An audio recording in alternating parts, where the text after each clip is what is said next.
પણ ઓશોની બહુ મોટી ખાસિયત એ હતી કે એના કોઈ પણ કૃત્યથી લોકો ડિસ્ટર્બ થાય તો એ એન્જોય કરતા હતા અને વિચારતા બહુ સારું, ચાલો આને ચલાવાય.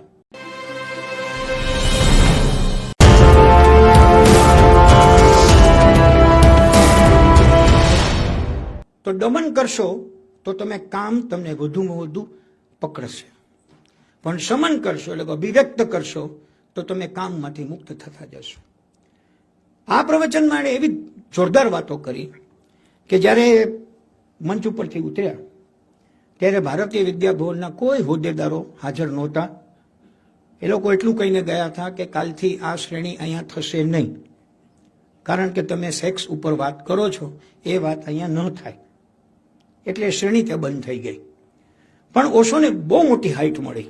આપણને ખબર છે કે તમારી પ્રવચન શ્રેણી 10 દિવસ ચાલે તો લોકો રાજી ન થાય, પણ 1 દિવસ પછી બંધ થઈ જાય તો બહુ રાજી થાય. એટલે હાઈટ વધી અને ખરેખર એવું બન્યું કે એક જ મહિના પછી 28મી સપ્ટેમ્બર 1968 ગોવાલિયા ટેંકના મેદાનમાં ભરચક લોકો વચ્ચે અને શ્રેણી શરૂ કરી, સંભોગ છે સમાધિ તક. એના ઉપર તેનું પુસ્તક પ્રકાશિત થયું, અનેક ભાષાઓમાં એ પ્રકાશિત થયું.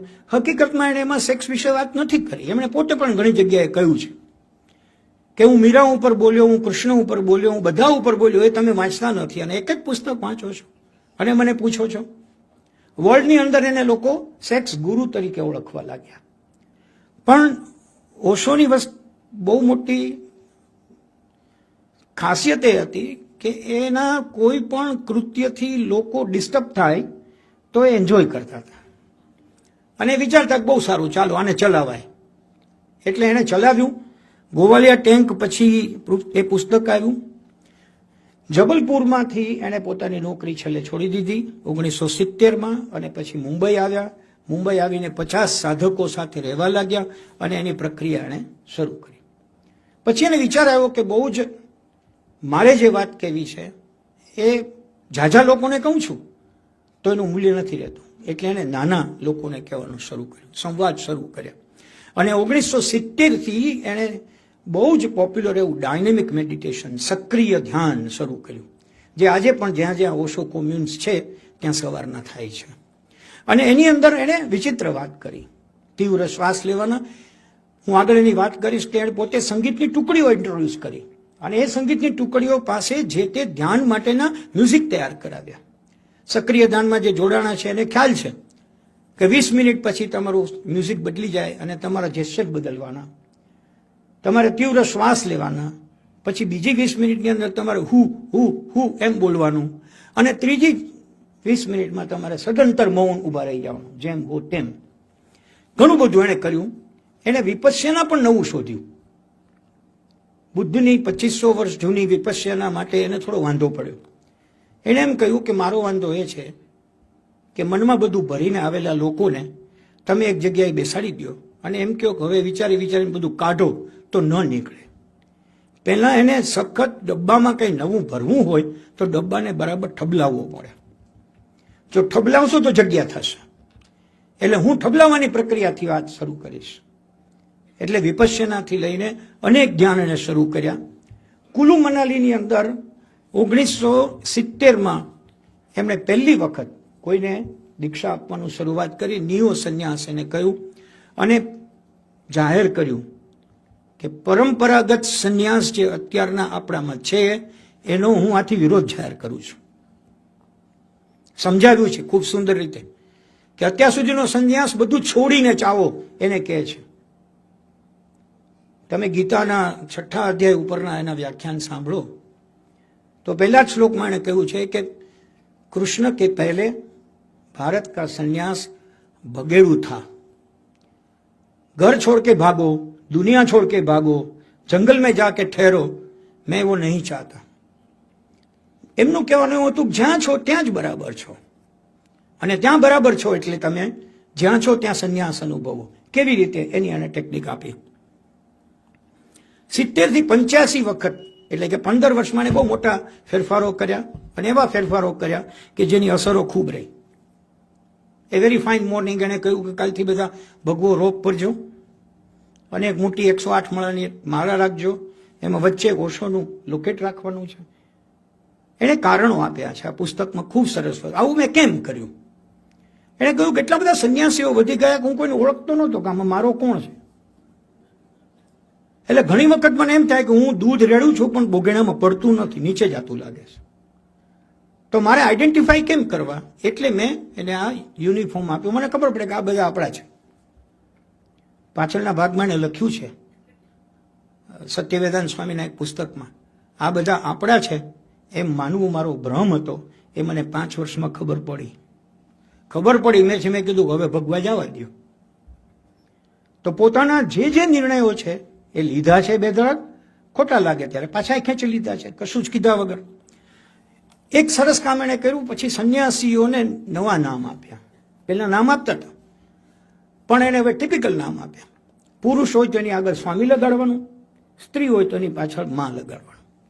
અને એમની સ્પષ્ટતા એ હતી કે મારી દ્રષ્ટિએ પુરુષ છે એ ચેતનાના પંથે ચાલનારો છે અને સ્ત્રી છે એ પ્રેમના પંથે ચાલનારી છે. ચેતનાના પંથે જે ચાલે એ આખા અસ્તિત્વને ચૈતન્ય આપી શકે, એટલે કે એનો સ્વામી થઈ શકે, માટે સ્વામી છે. અને પ્રેમના પંથે જે ચાલે એ અસ્તિત્વનું માતૃત્વ કરી શકે, માટે એ માં છે. આ કહેવાનું પણ કારણ એ હતું, એમણે કહ્યું કે બધા પોતાના નામ લઈને આવ્યા હતા, એટલે પોતાના નામમાં જ જીવતા હતા. મારે એનું નામ ખેરવી નાખવું હતું અને મેં આપેલા નામ મને યાદ રહે એટલા માટે મેં બધાના જૂના નામ ખેરવ્યા, નવું નામ આપ્યું. આવી એક નાનકડી એવી તકવીક પોતે કરી અને એનો બરાબર જસ્ટિફિકેશન આપ્યું. એમને એક સરસ વાત કરી. કોઈ એને પૂછ્યું હતું કે તમે ધર્મનો વિરોધ કર્યો અને તમે પાછા કપડાં તો આવા જ પહેરાવ્યા. એને કહ્યું મને સમજાણું કે લોકો કપડાં જલ્દી બદલી શકે છે, મન બદલતા વાર લાગે છે.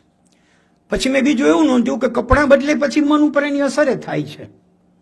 તો મેં નક્કી કર્યું કે આપણે શું વાંધો, પહેરાવો ને એવા કપડાં.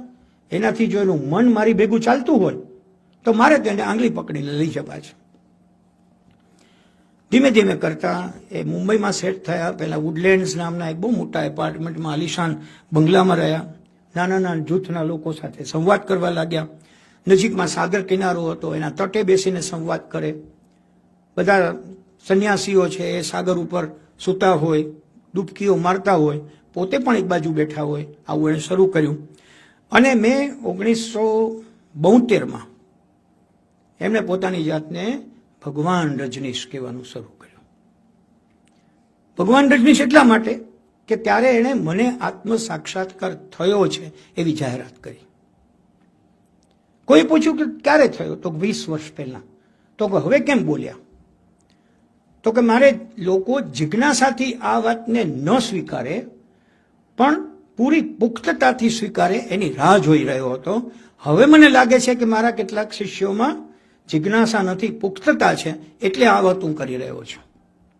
એટલે બરાબર 20 વર્ષ પછી એણે આત્મ સાક્ષાત્કારની જાહેરાત કરી.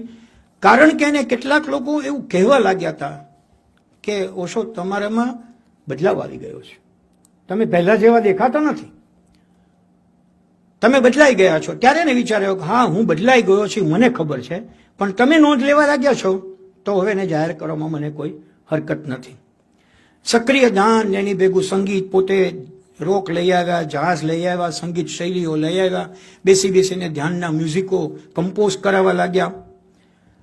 અને આત્મ સાક્ષાત્કાર પછીના 21 વર્ષે પૂનાના કોરેગાંવ પાર્કમાં 6 એકરમાં 2 બંગલા ખરીદ્યા અને લગભગ લોનમાં બેસીને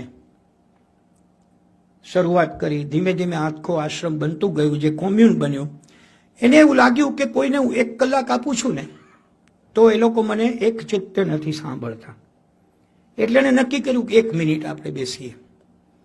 અને એમને તારવ્યું કે 1 મિનિટમાં જે પ્રશ્નો આવે છે ને એ નક્કર પ્રશ્ન આવે છે.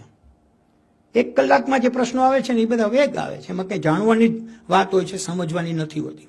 એટલે એને બહુ નાનું ગ્રુપ કરવાનું શરૂ કર્યું. એમની અંગ્રેજી ઉપરની પકડ સારી. અંગ્રેજી એટલું સારું નહીં પણ પકડ ખૂબ સારી. અને એની શરૂઆત એણે 1974થી કરી. એણે નામ આપ્યું my way, the way of white cloud, સફેદ વાદળ.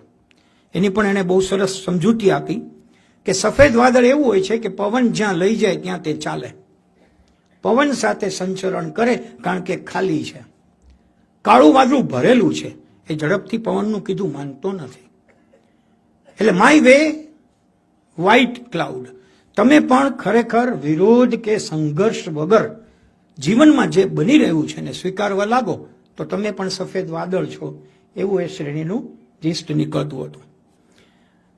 સતત એને પ્રયાસ કર્યો કે આ વાતને હું સમજાવું, અને અંગ્રેજીની અંદર આ જે એની આખી શ્રેણી હતી એને આખા વિશ્વની અંદર ઓશોને બરાબર પ્રચલિત કર્યા.